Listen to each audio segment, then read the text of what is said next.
ಹಿಂದೆ ಆದಿಲಕ್ಷ್ಮಿ ಪುರಾಣ ಅನ್ನೋ ಸಿನಿಮಾ ಬಂದಿತ್ತು. ಅದರಲ್ಲಿ ರಾಧಿಕಾ ಪಂಡಿತ್ ಅವರು ಅಭಿನಯಿಸಿದರು. ಈಗ ಆದಿಲಕ್ಷ್ಮಿ ಪುರಾಣ ಅನ್ನೋ ಸೀರಿಯಲ್ ಸೆಟ್ಟೇರ್ತಾ ಇದೆ.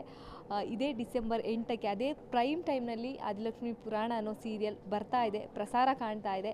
ಸದ್ಯಕ್ಕೆ ಆದಿಲಕ್ಷ್ಮಿ ಅವರ ಪುರಾಣವನ್ನು ಕೇಳೋದಕ್ಕೆ ಇವತ್ತು ಲಕ್ಷ್ಮಿ ಹಾಗೆಯೇ ಆದಿ ನಮ್ಮ ಜೊತೆ ಇದ್ದಾರೆ. ಬನ್ನಿ ಅವ್ರನ್ನ ಮಾತಾಡಿಸ್ತಾ ಹೋಗ್ತೀನಿ. ಹಾಯ್ ಲಕ್ಷ್ಮಿ ಅವರು, ಹೇಗಿದ್ದೀರಾ? ಹಾಯ್, ನಾನು ಚೆನ್ನಾಗಿದ್ದೀನಿ. ನೀವು? ನಾನು ಚೆನ್ನಾಗಿದ್ದೀನಿ. ಆದಿಯವರು, ನೀವು ಹೇಗಿದ್ದೀರಾ? ನಾನು ಸೂಪರ್ ಆಗಿದ್ದೀನಿ. ನೀವು ಹೇಗಿದ್ದೀರಾ? ನಾನು ಚೆನ್ನಾಗಿದ್ದೀನಿ. ಆದಿಲಕ್ಷ್ಮಿ ಪುರಾಣ ಇನ್ನೇನು ಡಿಸೆಂಬರ್ 8ಕ್ಕೆ ತೆರೆ ಕಾಣ್ತಾ ಇದೆ. ಹೇಗೆ ಅನ್ನಿಸ್ತಾ ಇದೆ? ಹೆಂಗೆ ಎಕ್ಸೈಟ್ಮೆಂಟ್ ಎಲ್ಲ ಹೆಂಗಿದೆ? ತುಂಬಾ ಖುಷಿ ಆಗ್ತಾ ಇದೆ. ಬಿಕಾಸ್ ಹೀರೋಯಿನ್ ಆಗಿ ಫಸ್ಟ್ ಪ್ರಾಜೆಕ್ಟ್ ನಮ್ಮಿಬ್ಬರಿಗೂ ಇದು. ಸಿಕ್ಕಾಪಟ್ಟೆ ಎಕ್ಸೈಟಾಗಿ ಕಾಯ್ತಾ ಇದ್ದೀವಿ. ಆ್ಯಂಡ್ ಜನ ಹೇಗೆ ರೆಸ್ಪಾನ್ಸ್ ಮಾಡ್ತಾರೆ, ಆಲ್ರೆಡಿ ಇವಾಗ ನಮ್ಗೆ ಸೋಷಿಯಲ್ ಮೀಡಿಯಾದಲ್ಲಿ ರೆಸ್ಪಾನ್ಸ್ ಎಲ್ಲ ತುಂಬಾ ಚೆನ್ನಾಗಿ ಬರ್ತಾ ಇದೆ. ಸೊ ಟಿ ವಿಯಲ್ಲಿ ನಾವು ಹೇಗೆ ಕಾಣಿಸ್ಕೋತೀವಿ, ಹೇಗೆ ಬರ್ತೀವಿ ಅನ್ನೋದು ತುಂಬ ಎಕ್ಸೈಟಾಗಿ ಕಾಯ್ತಾ ಇದ್ದೀವಿ. ಓಕೆ, ನೀವೆಷ್ಟು ಎಕ್ಸೈಟೆಡ್ ಆಗಿದ್ದೀರಾ? ನನಗೂ ಸಿಕ್ಕಾಪಟ್ಟೆ ಎಕ್ಸೈಟ್ಮೆಂಟ್ ಇದೆ. ಯಾಕಂದರೆ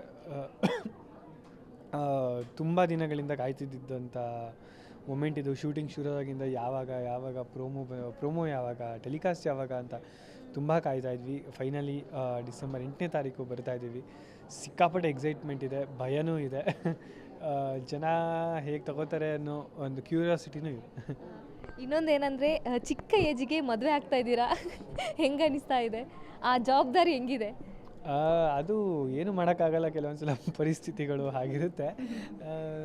ಸೊ ಅದೇ ನೋಡಬೇಕು. ಇನ್ನೂ ಅನುಭವ ಆಗಿಲ್ಲ, ಮದುವೆ ಆದಮೇಲಿನ ಸೀನ್ಸ್ ಯಾವುದೂ ಮಾಡಿಲ್ಲ. ನೋಡೋಣ, ಆದಮೇಲೆ ಹೇಳ್ತೀನಿ. ಪ್ರೋಮೋ ಅದೇ ತುಂಬ ನೀವು ಹೇಳ್ದಂಗೆ ತುಂಬ ಡಿಫ್ರೆಂಟ್ ಕಾನ್ಸೆಪ್ಟ್ ಇಟ್ಕೊಂಡು ಮಾಡಿದ್ದು ಪ್ರೋಮೋ ಇದು. ಸೊ ಸ್ಟಾರ್ಟಿಂಗ್ ಕಾನ್ಸರ್ಟ್ ಪಾರ್ಟ್ ಆಗಿರ್ಬೋದು, ಆ್ಯಂಡ್ ಆಮೇಲೆ ಮದುವೆ ಆದಮೇಲಿನ ಪಾರ್ಟ್ ಜನರಿಗೆ ಕನ್ಫ್ಯೂಸ್ ಆಯಿತು, ಏನು ನಡೀತಾ ಇದೆ ಅಂತ. ಸೊ ಅಷ್ಟೇ ಸ್ಟ್ರಾಂಗ್ ಆಗಿರೋ ಟ್ವಿಸ್ಟ್ಗಳು ಕಥೆಯಲ್ಲೂ ಇದೆ, ನೋಡಿ. ಮ್ಯಾಮ್, ನಿಮಗೆ ಹೆಂಗೆ ನಡೀತಾ ಇದೆ ಶೂಟಿಂಗ್? ಶೆಡ್ಯೂಲ್ಸ್ ಎಲ್ಲ ಹೆಂಗಿದೆ? ಎಕ್ಸ್ಪೀರಿಯನ್ಸ್ ಹೆಂಗಿತ್ತು? ಎಲ್ಲ ತುಂಬ ಚೆನ್ನಾಗಿ ನಡೀತಾ ಇದೆ. ಶೂಟಿಂಗ್ ಎಲ್ಲ ಹೆಕ್ಟಿಕ್ ಆಗಿದೆ ಆಬ್ವಿಯಸ್ಲಿ. ಬಿಕಾಸ್ ಸ್ಟಾರ್ಟಿಂಗ್ ಎಪಿಸೋಡ್ಸ್ ತುಂಬ ಚೆನ್ನಾಗಿ ಬರಬೇಕು, ಲಾಂಚ್ ತುಂಬ ಚೆನ್ನಾಗಾಗಬೇಕು ಅಂತ ಎಲ್ಲರೂ ತುಂಬ ಎಫರ್ಟ್ಸ್ ಹಾಕಿ ಮಾಡ್ತಾಯಿದ್ದೀವಿ. ಸೊ ಇಲ್ಲಿ ಕಷ್ಟ ಅಂತ ಏನೂ ಅನಿಸ್ತಾ ಇಲ್ಲ. ಬಿಕಾಸ್ ಎಲ್ಲದನ್ನು ನಾವು ಇಷ್ಟು ವರ್ಷ ಈ ಒಂದು ಸ್ಟೇಜ್ಗೆ ಅಥವಾ ಈ ಒಂದು ಇದಕ್ಕೆ ರೀಚ್ ಆಗೋಕ್ಕೆ ತುಂಬ ಕಷ್ಟಪಟ್ಟಿದ್ದೀವಿ. ಸೊ ಈಗ ನಾವು ಅದು ಬಂದಾಗ we should do it happily. So ತುಂಬ ಖುಷಿಯಾಗಿ ಎಂಜಾಯ್ ಮಾಡಿಕೊಂಡು ನಾವು ಸೀನ್ಸ್ಗಳನ್ನ ಮಾಡ್ತಾಯಿದ್ದೀವಿ. ಆ್ಯಂಡ್ ಎಲ್ಲರ ಜೊತೆ, ಟೀಮ್ ಜೊತೆ ಎಲ್ಲ ತುಂಬ ವರ್ಕ್ ಮಾಡ್ತಾಯಿದ್ದೀವಿ. ಹೇಗೆ ಬರ್ತಾಯಿದೆ ಏನು, ಪ್ರತಿ ಸತಿ ನಾವು ಶಾರ್ಟ್ ಮಾಡಿದ ತಕ್ಷಣ ಮಾನಿಟ್ರಲ್ಲಿ ಹೋಗಿ ಹೇಗೆ ಬಂತು ಏನು, ಅಥವಾ ಇನ್ನೇನು ವರ್ಕ್ ಮಾಡ್ಬೋದು ಅದ್ರ ಮೇಲೆ ಮತ್ತೆ ಅಂತ ಎಲ್ಲ ತುಂಬ ಎಫರ್ಟ್ಸ್ ಹಾಕಿ ಮಾಡ್ತಾಯಿದ್ದೀವಿ. ನಿಮ್ಮ ರಿಯಲ್ ಲೈಫ್ ಇರೋದಕ್ಕೂ ಸೀರಿಯಲ್ ಕ್ಯಾರೆಕ್ಟ್ರಿಗೂ ಏನಾದರೂ ಸಿಮಿಲ್ಯಾರಿಟೀಸ್ ಇದೆಯಾ? ಸಿಮಿಲ್ಯಾರಿಟೀಸ್ ಅಂತ ಸ್ವಲ್ಪ ಇಲ್ಲ ಆ್ಯಕ್ಚುಲಿ. ಬಿಕಾಸ್ ಅದರಲ್ಲಿ ತುಂಬ ಲಕ್ಷ್ಮಿ ತುಂಬ ಜೋರಾಗಿದ್ದಾಳೆ, ತುಂಬ ಟಾಂಬಾಯ್ ಥರ, ಪಟಾಕಿ ಥರ ಇದ್ದಾಳೆ. ಆಶಾ ತುಂಬ girly and very soft spoken girl, ತುಂಬ ಸೈಲೆಂಟಾಗಿ ಇರ್ತೀನಿ ಮೇ ಬಿ. ಲಕ್ಷ್ಮಿ ಹೆದರಲ್ಲ ಯಾವುದಕ್ಕೂ. ಮೇ ಬಿ ಇಲ್ಲಿ ಈ ಕಡೆ ನನ್ನ ರಿಯಲ್ ಲೈಫಲ್ಲಿ ನಾನು ಸ್ವಲ್ಪ ಅಂಜಿಕೆ ಜಾಸ್ತಿ, ಅಂದರೆ ಎಲ್ಲದಕ್ಕೂ ಮುಜುಗರ ಪಟ್ಕೋತೀನಿ. ಸೊ ಆ ಥರ ಡಿಫ್ರೆನ್ಸ್ ಇದೆ. ಸರ್, ನಿಮ್ಮದು ರಿಯಲ್ ಲೈಫಿಗೂ ಸೀರಿಯಲ್ ಕ್ಯಾರೆಕ್ಟ್ರಿಗೂ ಏನಾದರೂ ಸಿಮಿಲ್ಯಾರಿಟೀಸ್ ಇದೆಯಾ? ಆಲ್ಮೋಸ್ಟ್ 90% ಸಿಮಿಲರ್ ಇದೆ. ಯಾಕಂದರೆ ಆದಿ ಕೂಡ ಅಷ್ಟೇ ಸ್ಟೈಲಿಶ್ ಕ್ಯಾರೆಕ್ಟರ್ ಆ್ಯಂಡ್ ತುಂಬ ಸ್ಟಾರ್ ಆಗಬೇಕು ಅಂತ ಕನಸು ಕಟ್ಕೊಂಡಿರೋ ಕ್ಯಾರೆಕ್ಟರ್. ನಾನು ಕೂಡ ಚಿಕ್ಕ ವಯಸ್ಸಿಂದನೂ ಸ್ಟಾರ್ ಆಗಬೇಕು ಅಂತ ಕನಸು ಕಟ್ಕೊಂಡಿರೋನು. ಸೊ ಅಷ್ಟೇ ಪ್ಯಾಷನೇಟ್. ಫ್ಯಾಮಿಲಿ ಅಂದರೆ ಇಷ್ಟ, ಅಕ್ಕ ಅಂದರೆ ಇಷ್ಟ. ಸೊ ತುಂಬ ಕನೆಕ್ಟ್ ಆಗುತ್ತೆ ಈ ಕ್ಯಾರೆಕ್ಟರ್ ನನಗೆ. ಆ್ಯಂಡ್ ಸುತ್ತ ಇರೋರು ಎಲ್ಲರೂ ಇಷ್ಟಪಡ್ತಾರೆ. ಆ್ಯಂಡ್ ಅವನಿಗೆ ಜನ ಎಲ್ಲ ನನ್ನ ಇಷ್ಟಪಡಬೇಕು, ಆಟೋಗ್ರಾಫ್ ತೊಗೋಬೇಕು, ಈ ಥರ ಆಸೆ, ಫೇಮಸ್ ಆಗಬೇಕು ಅನ್ನೋ ಆಸೆ. ಸೊ ರಜನೀಶ್ಗೂ ಈ ಎಲ್ಲ ಆಸೆಗಳು ಇದೆ. ಒಂದು ಡಿಫ್ರೆನ್ಸ್ ಏನಂದರೆ, ಆದಿ ಹೀರೋಯಿನ್ ಜೊತೆ ಸಿಕ್ಕಾಪಟ್ಟೆ ಕಿತ್ತಾಡ್ತಾನೆ, ಬೈತಾನೆ. ಬಟ್ ನಾನು ಯಾರ ಹತ್ರನೂ ಹುಡುಗಿರ ಅಷ್ಟು ಕಿತ್ತಾಡೋಕ್ಕೆ ಹೋಗಲ್ಲ, ಅಷ್ಟು ಡಿಫ್ರೆನ್ಸ್.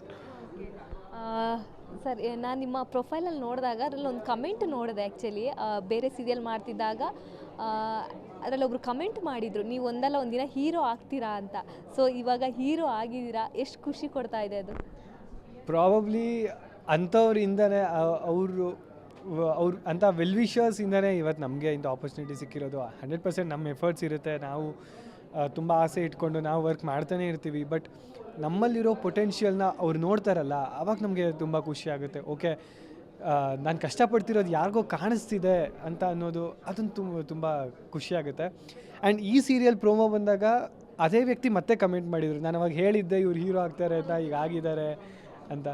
ಸೊ ತುಂಬ ಖುಷಿಯಾಗುತ್ತೆ ಅವ್ರ ಸಪೋರ್ಟ್. ಹೌದು. ಸೊ ತುಂಬ ಖುಷಿ ಆಗುತ್ತೆ ಈ ಪ್ರೀತಿ ಹೀಗೆ ಇದ್ದರೆ ನಮ್ಮ ಜರ್ನಿ ಇನ್ನೂ ತುಂಬ ದೊಡ್ಡದಾಗಿದೆ. ಸೊ ನನ್ನ ಕನಸುಗಳು ಬೇರೆ ಬೇರೆಯೇ ಮಟ್ಟದಲ್ಲಿದೆ. ಸೊ ಮುಂದಕ್ಕೆ ಬರೋ ಎಲ್ಲ ಪ್ರಾಜೆಕ್ಟ್ಸ್ಗೂ ಈ ಸಪೋರ್ಟ್ ಹೀಗೆ ಇದ್ದರೆ, ನನ್ನ ಎಫರ್ಟ್ಸ್ ಅಂತೂ 100% ಹೀಗೆ ಇರುತ್ತೆ. ಇವ್ರ ಸಪೋರ್ಟ್ ಕೂಡ ಹೀಗೆ ಇದ್ದರೆ ವರ್ಕ್ ಆಗುತ್ತೆ. ಹೀರೋ ಈ ಆದಿಲಕ್ಷ್ಮಿ ಪುರಾಣ ಸೀರಿಯಲ್ಗೆ ಹೀರೋ ಅಂತ ಬಂದಾಗ ನಿಮ್ಮ ಫಸ್ಟ್ ನೀವೇ ಹೀರೋ ಅಂತ ಆದಾಗ ಫಸ್ಟ್ ರಿಯಾಕ್ಷನ್ ಹೇಗಿತ್ತು? ಅದೇ ನಾನು ಹೇಳ್ದಂಗೆ ತುಂಬ ದಿನದಿಂದ ಆಸೆ ಇಟ್ಕೊಂಡಿದ್ದು, ಓಕೆ ಒಂದು ಸೀರಿಯಲಲ್ಲಿ ಹೀರೋ ಆಗಬೇಕು ಫಸ್ಟ್ ಅನ್ನೋದು. ಯಾಕಂದರೆ ನಾನು ಬೇರೆ ಸೀರಿಯಲಲ್ಲಿ ಸಪೋರ್ಟಿಂಗ್ ಕ್ಯಾರೆಕ್ಟರ್ ಮಾಡ್ತಿದ್ದೆ.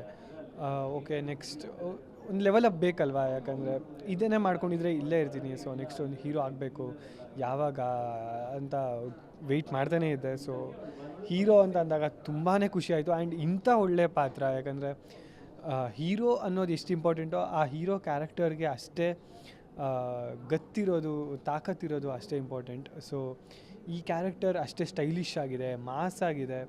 ಒಂದು ಹೀರೋಗೆ ಇರಬೇಕಾಗಿರೋ ಎಲ್ಲ ಕ್ವಾಲಿಟೀಸ್ ಈ ಕ್ಯಾರೆಕ್ಟರಲ್ಲಿದೆ. ಸೊ ಸಿಕ್ಕಾಪಟ್ಟೆ ಖುಷಿ ಇದೆ. ನೀವು ಕೂಡ ಅಷ್ಟೇ ಒಂದಷ್ಟು ಸಪೋರ್ಟಿಂಗ್ ರೋಲನ್ನು ಮಾಡ್ಕೊಂಡ್ಬಂದ್ರಿ. ಇವಾಗ ಒಂದು ಹೆಜ್ಜೆ ಮುಂದೆ ಇಟ್ಟು ಹೀರೋಯಿನ್ ಆಗಿದ್ದೀರಾ. ಸೊ ಜವಾಬ್ದಾರಿ ಕೂಡ ಅಷ್ಟೇ ಇದೆ. ಸೊ ಜನರ ಪ್ರೀತಿ ಕೂಡ ಅಷ್ಟೇ ಇದೆ ನಿಮ್ಮ ಮೇಲೆ. ನಿಮಗೆ ಸೀರಿಯಲಿಂದ ಹೆಂಗೆ ಅಪ್ರೋಚ್ ಬಂತು? ನಿಮ್ಮ ಸೆಲೆಕ್ಷನ್ ಪ್ರೊಸೆಸ್ ಎಲ್ಲ ಹೆಂಗಿತ್ತು? ನನಗೆ ಲುಕ್ ಟೆಸ್ಟಿಗೆ ಕರೆದಿದ್ರು. ಸೊ ಕರೆದ ತಕ್ಷಣ ಹೋಗಿ ಲುಕ್ ಟೆಸ್ಟ್ ಮಾಡಿ ಬಂದೆ. ನೆಕ್ಸ್ಟ್ ಡೇನೇ ಕಾಲ್ ಬಂತು ನನಗೆ, ನೀವು ಸೆಲೆಕ್ಟ್ ಆಗಿದ್ದೀರಾ ಅಂತ. ಸೊ ಎಲ್ಲ ಲೈಕ್ ಇಮ್ಮಿಡಿಯೇಟಾಗಿ ನನಗೆ ಇದು ಪ್ರೋಸೆಸ್ ಸ್ಟಾರ್ಟ್ ಆಗೋಯ್ತು. ಇಷ್ಟು ವರ್ಷ ನಾನು ಕಾದಿದ್ದಕ್ಕೆ ರೈಟ್ ಟೈಮ್ಗೆ ನನಗೆ ಈ ಆಪರ್ಚುನಿಟಿ ಬಂತು. ಆ್ಯಂಡ್ ಟೈಮ್ ಬಂತು ಅಂತಂದರೆ ಯಾವುದನ್ನು ಯಾರನ್ನು ತಡೆಯಲ್ಲ, ಅದು ಹೇಳ್ಕೊಂಡು ಹೋಗ್ತಾ ಇರುತ್ತೆ ಅನ್ನೋದು ನನಗೆ ಆವಾಗ ಸ್ವಲ್ಪ ರಿಯಲೈಸ್ ಆಯಿತು. ಸೊ ಸಿಕ್ಕಾಪಟ್ಟೆ ಖುಷಿ ಇದೆ ನಾನು ಹೀರೋಯಿನ್ ಆಗಿರೋದು. ಓಕೆ ಇಷ್ಟು ವರ್ಷ ಆಗಬೇಕು ಅಂದ್ಕೊಂಡೆ. ಸೊ ಫೈನಲಿ ಆಗಿಬಿಟ್ಟೆ. ಅದು ತುಂಬಾ ಹ್ಯಾಪಿನೆಸ್ ಕೊಡ್ತಾ ಇದೆ ನನಗೆ, ನನ್ನ ಫ್ಯಾಮಿಲಿಗೆ.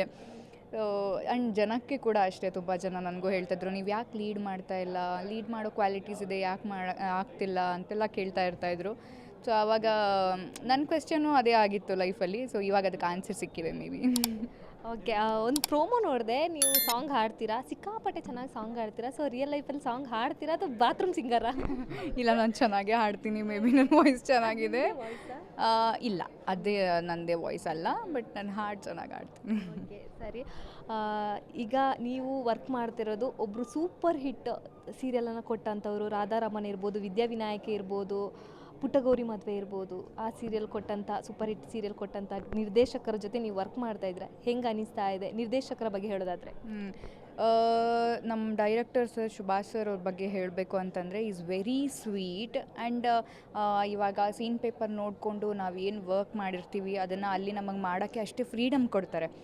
ನಾವು ಇವಾಗ ಏನೇ ಪ್ರಿಪೇರ್ ಆಗಿ ಹೋಗಿರ್ತೀವಿ, ಹಿಂಗೆ ಮಾಡಬೇಕು ಹಂಗೆ ಮಾಡಬೇಕು ಅಂತ ತುಂಬ ಆಸೆ ಇಟ್ಕೊಂಡು ಹೋಗಿರ್ತೀವಿ. ಒಂದು ಸೀನ್ ನೋಡಿದಾಗ ಅಲ್ಲಿ ನಮ್ಗೆ ಆ ಫ್ರೀಡಮ್ ಸಿಕ್ಕಿಲ್ಲ ಅಂತಂದರೆ we can't do anything. But ನಮ್ಮ ಡೈರೆಕ್ಟರ್ ಸರ್ ನಮ್ಗೆ ಆ ಫ್ರೀಡಮ್ ಕೊಡ್ತಾರೆ. ಏನಾದರೂ ಮಾಡಬೇಕು ಅಂತ ನಾವು ಹೇಳಿದ್ರೆ, ಸರ್ ಇದನ್ನು ಹಿಂಗೆ ಮಾಡ್ಬೋದಾ ಅಂತ ಕೇಳಿದ್ರೆ, ಈ ವಿಲ್ ಅಕ್ಸೆಪ್ಟ್ ಇಟ್ ಆ್ಯಂಡ್ ಈ ವಿಲ್ ಗಿವ್ ದಟ್ ಫ್ರೀಡಮ್ ಮಾಡಿ ಅಂತ ಹೇಳ್ತಾರೆ. ಆ್ಯಂಡ್ ಅವರು ಕೂಡ ಅಷ್ಟೇ ತುಂಬ ಚೆನ್ನಾಗಿ ಹೇಳ್ಕೊಡ್ತಾರೆ. ನಾನು ಮೊನ್ನೆನೂ ರೀಸೆಂಟಾಗಿ ಅವ್ರಿಗೆ ಹೇಳ್ತಾ ಇದ್ದೆ, ಸರ್ ನೀವು ಆ್ಯಕ್ಟರ್ ಆಗಬೇಕಿತ್ತು ಸರ್, ಸಖತ್ತಾಗಿ ಮಾಡ್ತೀರಾ ಅಂತ. ಅಷ್ಟು ಚೆನ್ನಾಗಿ ಅವರು ಒಂದು ಪಾತ್ರ ಯಾವುದೇ ಆಗಲಿ ಒಂದು ಪಾತ್ರನ ಅವ್ರು ಆ್ಯಕ್ಟ್ ಮಾಡಿ ತೋರಿಸುವಾಗ ನಾನು ಅವರನ್ನೇ ನೋಡ್ತಾ ಇರ್ತೀನಿ. ಎಷ್ಟು ಚೆಂದ ಮಾಡಿ ತೋರಿಸ್ತಾರೆ. ಅದಕ್ಕೆ ಅವರು ಒಂದು ಪೊಸಿಷನಲ್ಲಿದ್ದಾರೆ.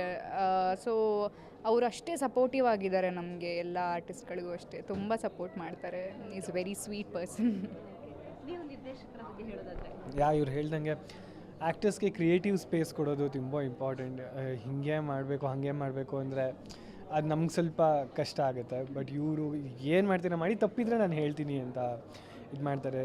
ಸೊ ಸಿಕ್ಕಾಪಟ್ಟೆ ಅವರು ಅಷ್ಟೇ ಈ ಪ್ರಾಜೆಕ್ಟ್ಗೋಸ್ಕರ ತುಂಬ ಪ್ಯಾಷನೇಟಾಗಿ ಟೈಮ್ ಲಿಮಿಟ್ ಇಲ್ದಂಗೆ ಕೆಲಸ ಮಾಡ್ತಿದ್ದಾರೆ. ಅದೊಂದು ಖುಷಿ ಇದೆ. ಆ್ಯಂಡ್ ಸಂತೋಷ್ ಕೋಟಿ ಸರ್ ಆಗಿರ್ಬೋದು, ಆ್ಯಂಡ್ ಜನಾರ್ದನ್ ಸರ್, ನಮ್ಮ ಪ್ರೊಡಕ್ಷನ್ ಅವರು ಅಷ್ಟೇ.